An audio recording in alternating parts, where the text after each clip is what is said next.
Olá a todos, sejam muito bem-vindos ao canal do Casal Brodbeck. Meu nome é Rafael Vitola Brodbeck e vocês estão em mais um episódio do nosso programa semanal de perguntas e respostas, que nós chamamos de curto e grosso, certo? Nós vamos ter algumas perguntas que vocês mandam de cunho teológico, bíblico, filosófico, histórico, que tem a ver com o apostolado que eu e minha esposa desenvolvemos, tanto aqui no YouTube como no Instagram, WhatsApp, ainda alguma coisa no Facebook. E vocês mandam essas perguntas aqui pelo YouTube também, por outras redes sociais, por e-mail, telefone e sinal de fumaça. E se vocês vieram parar aqui meio que de paraquedas é porque o algoritmo sugeriu esse vídeo para vocês, porque vocês têm algum interesse em teologia, doutrina católica, Bíblia, formação humana, formação espiritual, vida espiritual, formação matrimonial. Desde já, então, peço um voto de confiança de vocês para que se inscrevam no canal, ativem as notificações, considerem ser membros, comentem, compartilhem e também, se querem mais formação nesse sentido, assinem a Escola da Doutrina e a Comunidade Família Brodbeck. Os links estão aqui na descrição. Vamos para as perguntas de hoje. A primeira pergunta é: todo pecado é igual diante de Deus? Não, nem todo pecado é igual diante de Deus, né? Essa é uma confusão comum, inclusive alguns, não são todos, mas alguns protestantes gostam de usar essa como uma acusação contra a Igreja Católica, né? Essa distinção entre pecado mortal e pecado venial é invenção da Igreja Católica, né? Pecado é pecado que afasta de Deus, pecado é pecado porque ofende a Deus. Bem, pecado é pecado porque ofende a Deus, realmente. Mas nem todo pecado afasta de Deus em algum nível, mas nem todo pecado mata a vida com Deus. Embora uma alma que ame realmente a Deus não queira ficar fazendo contabilidade de pecados, né? Ah, não, eu amo muito a Deus, mas eu vou cometer uns pecados veniais, aí leves, porque pelo menos eles não matam a vida de Deus em mim. Não, uma alma que realmente ama a Deus evita até mesmo o pecado venial. Claro que nós sabemos que existe um crescimento na vida espiritual e para tal eu vou recomendar, além do Castelo Interior, né, ou Moradas de Santa Teresa, e além dos livros do Padre Ari inteiro, este calhamaço em 2 tomos do Padre Garrigou Lagrange, um dominicano, As 3 Idades da Vida Interior, que são as vias, né, os estágios. São 3, chamava de moradas, 7 moradas, aqui são 3 caminhos, 3 vias, 3 estágios. Né? São João Clímaco já dizia que eram degraus de uma escada para Deus. Enfim, os modos pedagógicos como nós expressamos isso vão variar conforme as escolas espirituais, mas todos eles querem dizer a mesma coisa: existe um caminho, existe um progresso, certo? Na santificação, existe um aumento da vida da santificação, existe um aumento da justificação, da salvação, da regeneração. Um aumento da vida da graça, que é sempre um diálogo entre a graça que Deus dá, a correspondência que nós prestamos a essa graça que Deus nos dá, e assim vamos aumentando. E claro que um dos primeiros passos é um ódio maior ao pecado. Depois nós vamos começar a evitar o pecado mortal, depois nós vamos pecar mortalmente poucas vezes, até que nós rompemos definitivamente com o pecado mortal e deixamos de cometer pecado mortal, pelo menos em regra, né? Começa a ter pecados mortais, assim, muito eventuais, e até mesmo não ter pecados mortais. E aí nós vamos combater o pecado venial, enfim, sempre tem um progresso. Agora, com isso, nós já dizemos, nem todo pecado é igual diante de Deus, né? Todo pecado ofende a Deus? Sim. Nós devemos evitar todo pecado, mesmo leve? Sim. Quando nós formulamos que nem todo pecado é igual diante de Deus, nós não estamos passando pano para o pecado venial, pessoal, tá?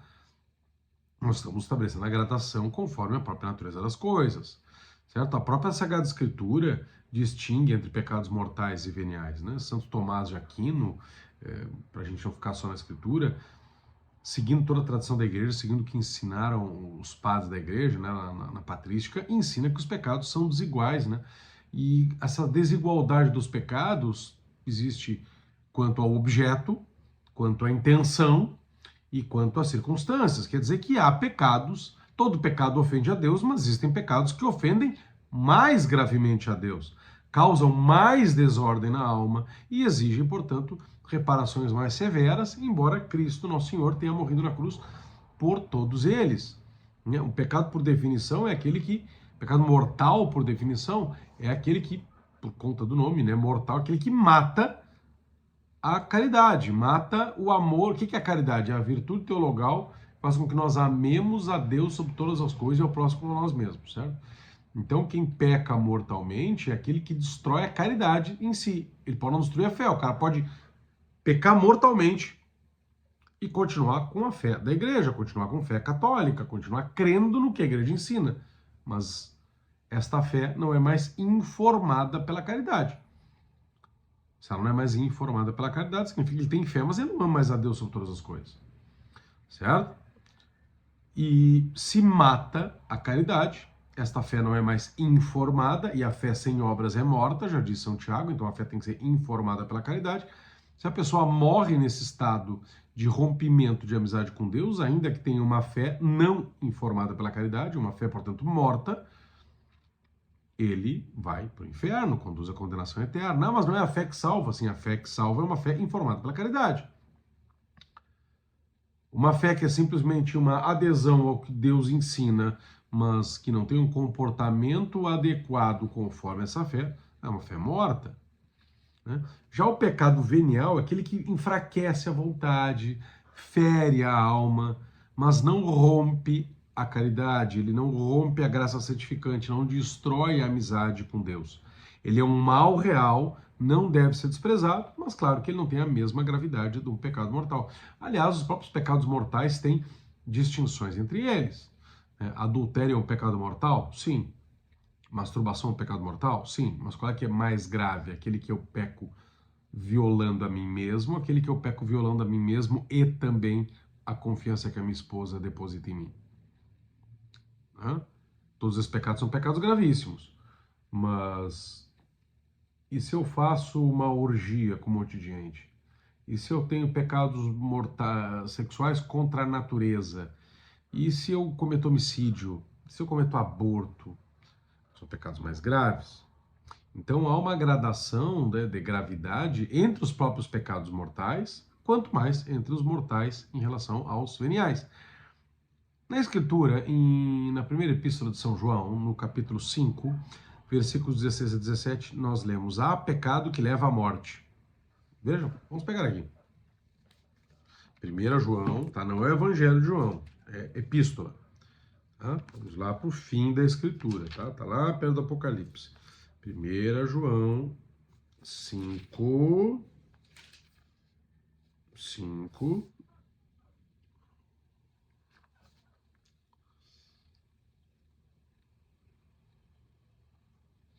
O que sabe que seu irmão comete um pecado que não é de morte, ore por ele, e será dada vida àquele cujo pecado não é de morte.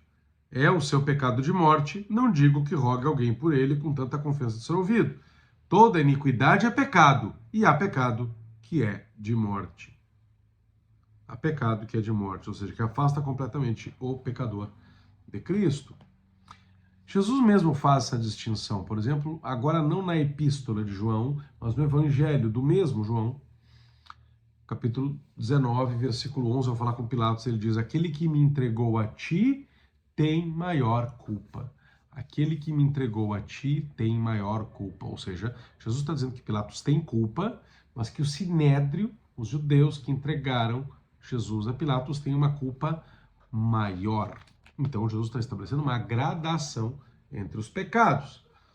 O Catecismo da Igreja Católica, no número 1855, diz que o pecado mortal destrói a caridade no coração do homem por uma infração grave da lei de Deus. O pecado venial permite que a caridade subsista, embora ofenda e fira. Em resumo, não, os pecados não são todos iguais, e essa ideia acaba relativizando, ao contrário de dizer que alguns protestantes nos acusam de dizer que quando nós afirmamos a existência de gradação entre os pecados, nós estamos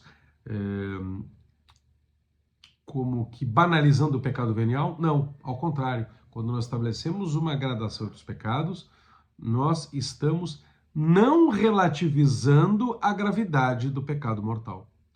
Então, ao contrário da acusação protestante que diz que se nós dizemos que existem pecados graves e leves, nós estamos sendo indiferentes ao leve, não.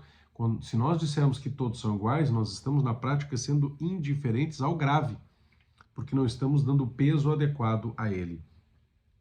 Certo? Segunda pergunta, posso rezar deitado? Olha só a pergunta. Sim, nós podemos rezar deitado. Ou seja, na verdade eu tenho que fazer toda a minha vida a oração. Não quer dizer que eu tenho que ter oração explícita a cada momento, mas eu tenho que fazer de toda a minha vida oração, até eu dormir deve louvar a Deus, até eu, sei lá, comer um churrasco, fazer amor com a minha mulher, ler um livro, ver um filme, ir no cinema, fazer cocô, tudo isso tem que estar glória a Deus de alguma forma, né? Então, de certa forma, eu estou rezando, estou orando deitado, quando eu estou descansando. Agora, claro, nós estamos falando aqui de oração formal, né? De oração explicitamente considerada, quer fórmulas, quer oração espontânea. Posso? Posso. Eu posso, no momento que eu estou deitado, lembrar-me de Deus e conversar com Ele? Posso.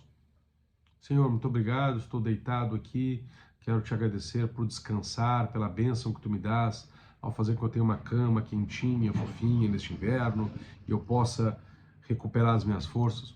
Por que não agradecer a Deus, né, na cama? Por que não,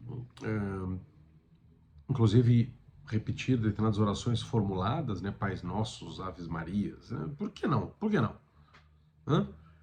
Agora, o fato da gente poder rezar deitado exige discernimento e reverência, porque a oração pode ser feita em qualquer posição corporal, de pé, sentado, ajoelhado, caminhando.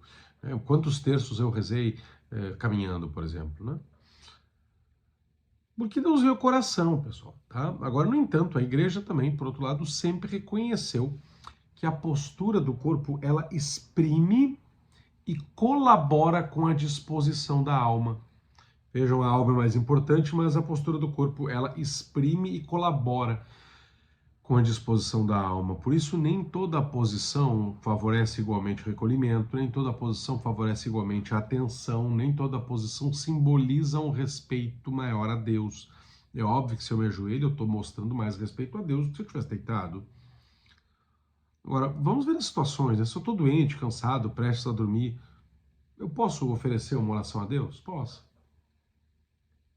Lembrei-me de que eu deveria cumprir determinado compromisso espiritual, estou deitado. Posso levantar? Posso também ficar deitado? Né? Se isso não for uma coisa corriqueira que demonstre relaxamento, né? Da minha parte, não há problema. Agora, muitos santos recomendavam, inclusive, oferecer o sono como uma oração breve antes de fechar os olhos, né? Eu fiz minhas orações da noite, fiz meu exame de consciência, preparei a oração do outro dia aqui diante do meu altar, né? Mas eu posso, depois que me deitar, já deitar, fiz um sinal da cruz para me despedir definitivamente de Deus naquele dia, fazer uma outra oração, posso também, não tem problema, né? Agora, é preciso cuidado, porque estar deitado pode favorecer a preguiça, pode favorecer a distração, pode favorecer até mesmo o sono, especialmente em orações mais longas, como a meditação, como o terço, tá? Rezar deitado, o terço pode ser lícito, mas não é o mais conveniente. Porque o corpo ajuda ou atrapalha a alma, a oração exige esforço, exige atenção, exige reverência, né? Podemos rezar deitados, mas não deve ser a forma habitual se outras posturas estão à nossa disposição. A oração é um diálogo com Deus e, embora Ele escute sempre, cabe a nós nos apresentarmos com o máximo de amor, com o máximo de fervor, com o máximo de atenção e de reverência para com o Criador do Universo. Terceira pergunta, o Império era melhor para o Brasil? Interessante essa pergunta, né?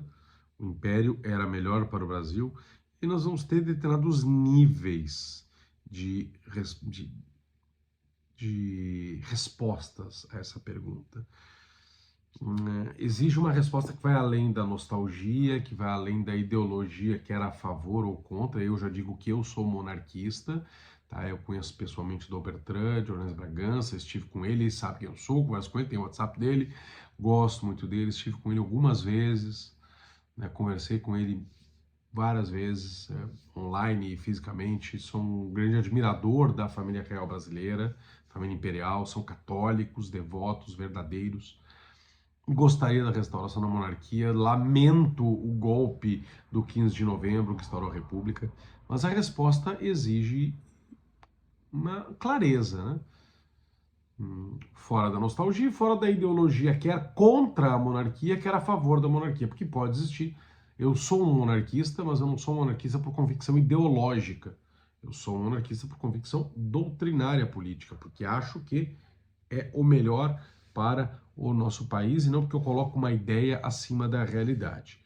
Mas para responder essa pergunta, é preciso analisar então aspectos políticos, sociais, econômicos, culturais, institucionais que marcaram o período imperial, né? E aqui nós estamos desprezando o período real, anterior à proclamação da independência. O Brasil era um reino unido com Portugal, e também quando ele era parte do Reino de Portugal, não o Reino Unido, mas parte do Reino de Portugal, que alguns chamam de Brasil colônia. Tá? Vamos falar apenas do período imperial especificamente, porque na verdade monarquista ele foi uma monarquia o Brasil sempre foi desde a sua descoberta. Quer porque era parte de Portugal, quer porque depois se tornou um reino unido com Portugal. Então, a maior parte da sua história, o Brasil foi uma monarquia.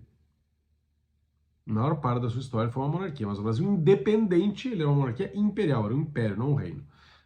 E vamos compará-las com resultados, né, do regime republicano que nós vemos até hoje, mas fazer com honestidade, com fundamento, em determinados assuntos que são fundamentais. Nós podemos afirmar que, em sentido geral, o Brasil, o Império, ou o Império ofereceu ao Brasil uma maior estabilidade, uma maior identidade, um maior sentido de projeto nacional, um maior orgulho pátrio, né, do que a República nascente e do que a própria República atual.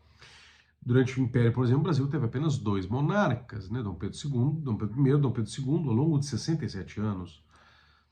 Ainda que tenha enfrentado crises como a abdicação de Pedro I, a regência, a Guerra do Paraguai, as revoltas intestinas, né, o sistema monárquico parlamentar que estava em voga por conta da Constituição de 1824, garantiu uma forma de governo unitária, estável, que evitou a fragmentação do país, evitou o caos experimentado por diversos países vizinhos, como aconteceu aqui nas ex-colônias espanholas. A sucessão dinástica dava ao país uma continuidade, um senso de unidade histórica, uma previsibilidade, inclusive política, que, especialmente sob Dom Pedro II, cujo reinado foi maior, né, que personificava essa unidade nacional. Já a República, que nasceu de um golpe militar em 1889, contra a vontade do povo, né, por insatisfação de poucos setores das Forças Armadas, né, a Marinha mesmo não era a favor, era uma parte do Exército, mergulhou o país em revoluções, ditaduras, 6 constituições, dezenas de governos instáveis, uma permanente crise de identidade política. A corrupção, por exemplo, no nível da cultura política, ela existia, onde existe homem, existe corrupção, mas ela não era sistêmica e nem institucionalizada como nas estruturas da República. Dom Pedro II era conhecido, inclusive internacionalmente, pela sua austeridade pessoal, pelo seu amor ao país, né, pelo desprezo por vantagens privadas, servindo o bem comum. Né? Muitos ministros e deputados eram homens cultos, eram homens moralmente sérios, não estou dizendo que todos, né, mas muitos eram homens moralmente sérios, ao contrário de uma degradação política generalizada que marca grande parte do período republicano. Né? Vamos comparar boa parte dos nossos políticos de hoje com os políticos da época imperial. Né? Com todas as limitações que a política imperial tinha, havia formas jurídicas respeitadas, um certo senso de dever público, e aqui não vai uma romantização daquele período como se não houvesse problemas, mas em geral havia um certo senso de dever público, né? Formas de organizar a nação juridicamente, legalmente, muito mais respeitadas. Havia fisiologismo? Havia populismo, havia uma espécie de um patrimonialismo? Claro que sim, né? Isso faz parte, eu acho, do DNA nacional, mas Hoje nós temos, de maneira muito avolumada, esse carreirismo, esse populismo, esse fisiologismo, as negociatas, que não eram algo tão comum assim, na época do Império. Apesar da limitação no alcance, por exemplo, da instrução do povo, o Império investiu na formação, né, das elites intelectuais, das pessoas mais pobres também, houve essa preocupação. Fomento à cultura, fomento ao saber científico. Ah, mas e por que formar elites? Ora, nós precisamos formar as elites para que as elites formem o resto do povo também. É função das elites conduzir o povo. Então, eu não posso ter simplesmente uma formação básica para todo mundo e não me preocupar em ter uma formação de ponta para os grandes próceres do país, né? Foram criados, por exemplo, na época do Império, o Instituto Histórico Geográfico Brasileiro, o Imperial Colégio Dom Pedro II, o Arquivo Nacional, a Biblioteca Nacional. Dom Pedro II correspondia-se com cientistas da Europa, como Pasteur, valorizava a ciência como um instrumento de progresso, às vezes até exageradamente, num nível meio cientificista, mas mostra essa preocupação que nós não vemos tão grande hoje, apenas no discurso, né, na política.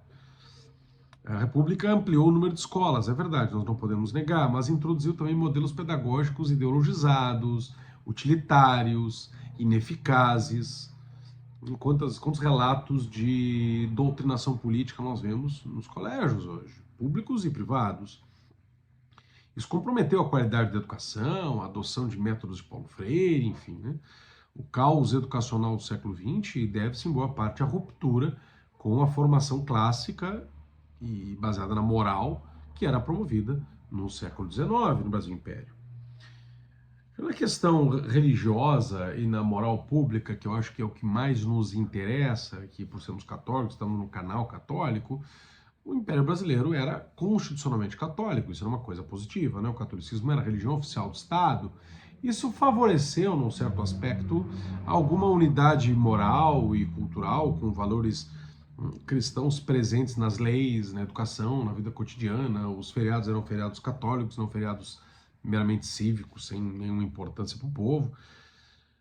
Contudo, o regime do padroado, que por um lado tinha sido dado para a proteção da igreja, acabou sendo desvirtuado e submetendo a igreja ao controle do Estado, trazendo graves distorções. Vamos ver se eu tenho um livro que fala sobre isso. Vamos ver aqui. Vamos ver. Sem deixar cair o resto. O catolicismo no Brasil, ele está com outra capa das edições Cristo Rei, do padre Júlio Maria de Moraes Carneiro, que era um redentorista. Tá? É interessante esse padre, ele casou-se 2 vezes, nas 2 vezes ficou viúvo. Né? Do primeiro casamento teve uma filha que seguiu a vida religiosa, do segundo casamento teve 3 filhos, depois do casamento da segunda esposa, ele ingressou com 40 anos no seminário, foi ordenado sacerdote diocesano, tornou-se um grande pregador e depois, quando ele encontrou os redentoristas, ele resolveu fazer-se, depois de padre, depois de casar 2 vezes, ter filhos, ele resolveu se tornar um noviço redentorista e foi, então, professou os votos redentoristas. Esse livro, das edições Cristo Rei, ele conta o catolicismo no Brasil, que teve coisas muito positivas no Império, mas teve coisas muito ruins, e o porquê disso. Leiam, nós temos à venda na livraria Brodbeck, talvez com outra capa, acho que foi mudado aqui, tá? Por exemplo, o que houve de graves distorções que esse livro conta aqui e outros materiais também?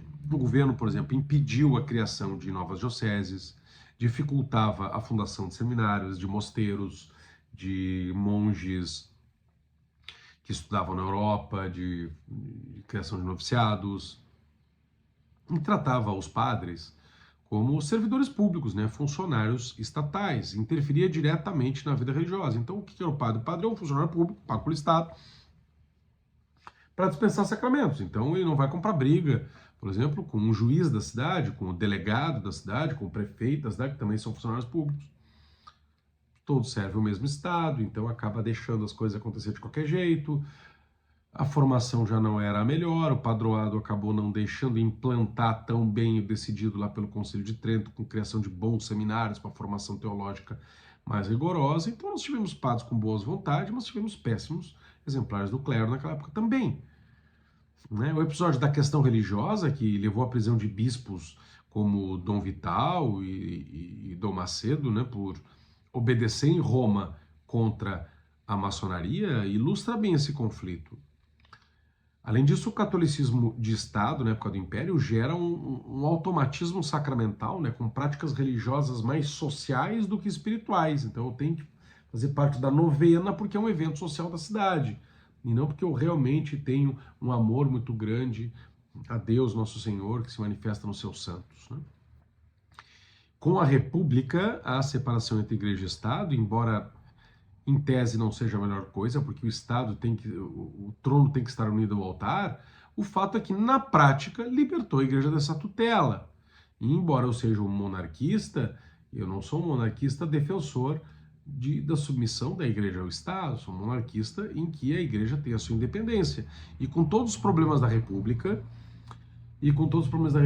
no Brasil e com toda a injustiça que isso foi para com a família real, e com o erro que é a separação entre igreja e Estado, o fato é que este erro da separação entre igreja e Estado deu um fruto positivo diante das circunstâncias que se apresentavam, que é a libertação da igreja dessa tutela, ainda que, claro, isso tenha aberto caminho para uma laicização oficial, governamental, agressiva, que culminaria em políticas e discursos cada vez mais anticristãos, inclusive comunistas, socialistas, né? A perda da identidade religiosa nacional foi sentida, foi um dos efeitos, né, mais nefastos desses eventos, dessa mudança de regime. Nós sabemos que o Império também não promoveu uma industrialização acelerada, embora tivesse preocupações industriais, mas consolidou base de uma economia relativamente estável, né? Uma moeda sólida, baixa inflação, respeito aos contratos, favorecimento do agronegócio, que sempre foi a vocação do Brasil. Criou-se uma rede de estradas de ferro que vão ser destruídas no determinado momento da República, aqui na época do regime militar. E é por isso que nós temos muitos problemas hoje na nossa logística, né? Tinha sido criado pelo Império, foi destruído agora, nos anos 70. Incentivou-se a navegação, fundaram os primeiros bancos, instituições financeiras. Claro que a política econômica imperial não foi isenta de injustiças, né? Ainda havia escravidão, que a princesa Isabel acabou com ela, né? Mas havia. Em certas províncias, essas injustiças foram mais sentidas. O caso mais emblemático é aqui do nosso Rio Grande do Sul. A nossa economia foi asfixiada por altos impostos sobre vários produtos, sobretudo sobre a carne, ainda mais sobre o charque, tornando inviável a concorrência do charque pelotense, aqui, do charque gaúcho, e de toda a cadeia produtiva do gado do Rio Grande do Sul, com o mesmo produto, com a mesma carne,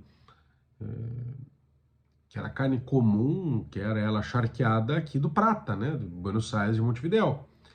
E essa tributação agressiva e abusiva, sem correspondente representação política adequada, com o povo rio-grandense podendo decidir os destinos da sua província, provocou a Revolução Farroupilha, né, a Guerra dos Farrapos, em 1835 até 1845. E em 1836, um ano depois de início da Revolução, proclamada a República Rio-Grandense e o Rio Grande do Sul tornado independente nos 9 anos subsequentes, com a capital aqui em Piratini, na cidade onde eu moro e onde eu sou delegado de polícia, né? A Revolução Farroupilha foi um conflito legítimo, porque denunciava não o Império, mas muitos dos farroupilhas continuaram fiéis a Dom Pedro II, eram fiéis à monarquia, mas se viram na contingência de proclamar uma república para poder sobreviver, né? E estavam mais denunciando o centralismo imperial, né, e advogando uma federação do que necessariamente sendo contra a monarquia em si, né? A república herdou esse centralismo, ainda que tenha uma aparência de federação, né? Existe em alguns ambientes, alguns níveis, há um federalismo, claro, mas não é aquele federalismo que deveria existir, mais autônomo, mais português, mais municipalista, né? Para isso, acho que eu deveria ver se eu faço uma live com meu amigo Bruno Garchagen para falar de municipalismo, de verdadeiro federalismo. Mas o fato é que a República mergulhou o país em ciclos de dívidas, em desvalorização da pátria, inflação crônica, tabelamento, populismo econômico, imprevisibilidade e irresponsabilidade na condução econômica. Então, eu posso dizer que o Império controlou suas falhas, controlou suas limitações, com muitos problemas que nós devemos sim considerar e denunciar. Foi um período de maior coesão moral, de maior estabilidade institucional, de maior responsabilidade fiscal e identidade nacional do que a maior parte da história republicana. Não se trata de idealizar o império, mas de reconhecer que a sua estrutura política permitia um projeto de nação ordenado, enraizado na tradição cristã, na tradição lusa e com espaço para reformas graduais, sem rupturas violentas, ao contrário da República, que nasce de um golpe militar, divorciada do povo, né? Com o tempo ela consolidou um sistema permeado por corrupção, instabilidade, ideologização, desagregação moral, um centralismo predatório, ainda que sob a capa de um federalismo. Então, em aspectos fundamentais, sim, o Império foi melhor para o Brasil, ou ao menos deixou uma herança que a República não soube honrar nem continuar. Chegamos ao fim do nosso curto e grosso, nem tão curto, mas suficientemente grosso, não no sentido de sermos grosseiros, mas de sermos objetivos e não passarmos pano para a realidade, né, que se nos apresenta. Vamos apresentá-la tal qual ela é. Se vocês gostaram, comentem. Se não gostaram também, compartilhem com as pessoas, se inscrevam no canal, ativem as notificações, sejam membros, pagando aqui uma pequena mensalidade para ajudar o canal.